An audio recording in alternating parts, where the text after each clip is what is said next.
नक्कीच आपण बघितलं असेल की आजची जी सभा झाली, युवकांची सभा झाली, अमित शहाजींच्या उपस्थितीमध्ये खूप उत्साह होता, खूप जोश होता आणि मला पूर्ण विश्वास आहे की ज्या पद्धतीने आज सभा पार पडली आणि ज्या पद्धतीने मुलांनी जो प्रतिसाद दिला ह्या सभेला तो नक्कीच पुढचं समीकरण बरेचसे बदलणारं दिसतंय आणि मोदीजींना येणारी ही आमची लोकसभेची जी निवडणूक राहणार आहे तर नक्कीच 400 पारचा जो नारा दिलेला आहे आणि मोदीजींचे परिवारातले सदस्य म्हणजे आज नक्कीच भारतीय जनता पार्टी एक आमचा परिवारच आहे आणि आम्ही आज सगळे कार्यकर्ते त्याचे सदस्य आहोतच तर पूर्ण विश्वास आहे की जास्तीत जास्त जागा निवडून येतीलच. या सभेनंतर लोकसभा निवडणुकीच्या अनुषंगाने महत्त्वपूर्ण सभा मानली गेली. अमित शहाचा दौराही महत्त्वपूर्ण मानला जातोय. दुसरी यादी महाराष्ट्रासाठी महत्त्वाची असणार आहे. काय विश्वास वाटतो तुम्हाला?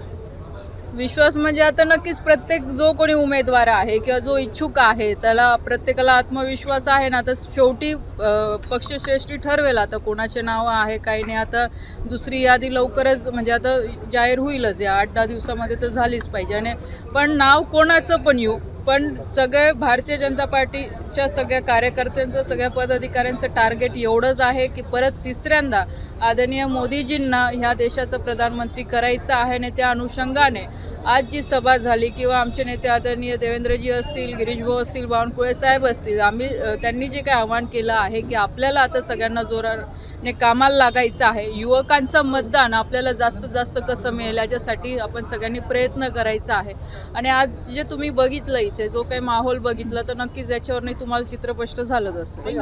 सत्कार करण्याची संधी मिळालेली सगळ्यांनी सत्कार केला असं काही नाही. सत्कार हा जिल्ह्याच्याच वतीने होता. तो काही त्यांनी केला म्हणून माझा झाला नाही अशातला नाही आहे. जिल्ह्याच्या वतीने आज कार्यक्रम होता आणि जिल्ह्याच्याच वतीने सगळ्यांकडनं सत्कार झालेलाच आहे. गौण खनिज प्रकरणामध्ये रिलॅक्सेशन मिळाल्याचं कुठंतरी दिसतंय. तुमचंही नाव त्या प्रकरणामध्ये होतं. नेमकं तुम्ही कसं पाहताय प्रकरणाकडे? बघा सरकारवर मला पूर्ण विश्वास होता आणि सरकारने त्याच्यामध्ये दिलासा दिलेला आहे.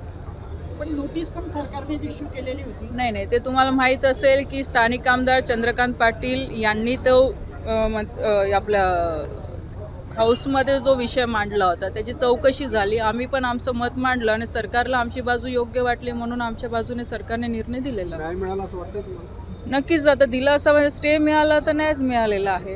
एक चर्चा अशी आहे की नाथाभाऊ भाजपच्या वाटेवर आहेत त्या अनुषंगाने या साऱ्या काढा. बघा मला त्या संदर्भामध्ये मी आधी पण बऱ्याच आपल्याच माध्यमातून असं दाखवलं गेलं की मी आवाहन केलं की नाथाभाऊंना. तसं काही नाही आहे. शेवटी ती नाथाभाऊंची इच्छा आहे नक्कीच आणि पक्षश्रेष्ठांची इच्छा आहे ते त्यांचा निर्णय घेतील. मी भारतीय जनता पार्टीचे कार्यकर्ता म्हणून मी काम करते आणि मला असं वाटतं की निवडणुका आता मला पुढे आहे तर निवडणुकीच्या दृष्टिकोनातून मला काम करायचं आहे म्हणून पूर्ण प्रवास माझा सुरू आहे त्या अनुषंगाने. सगळा घटनाक्रम जर पाहतोय आपण तर नाथाभाऊंचे पाऊल भाजपकडे जास्त दिसतं. आजचं जसं 137 कोटी रुपयांचं तर तुम्हाला मी तेच सांगते ते मी त्या संदर्भात नाही बोलू शकत. ते स्वतः तुम्ही नाथाभाऊंना विचारा ते काय त्यांचं मत व्यक्त करतात. तरी आपली काय इच्छा आहे? लोकसभेतून राष्ट्रवादीकडून नाथाभाऊंना तिकीट जाहीर झालेलं आहे. बघा मी आधी पण या संदर्भात बोललेली आहे की नाथाभाऊ हे राष्ट्रवादीचे नेते आहेत. ते राष्ट्रवादीत गेलेले आहेत. त्या संदर्भातलं सगळं विधान किंवा त्यांना जे काही बोलायचं असेल तर ते सांगू शकतील किंवा त्यांचे नेते सांगू शकतील.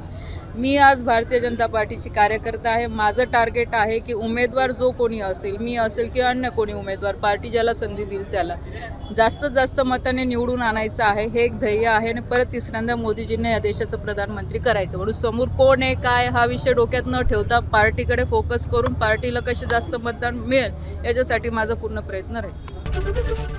एबीपी माझा, उघडा डोळे बघा नीट.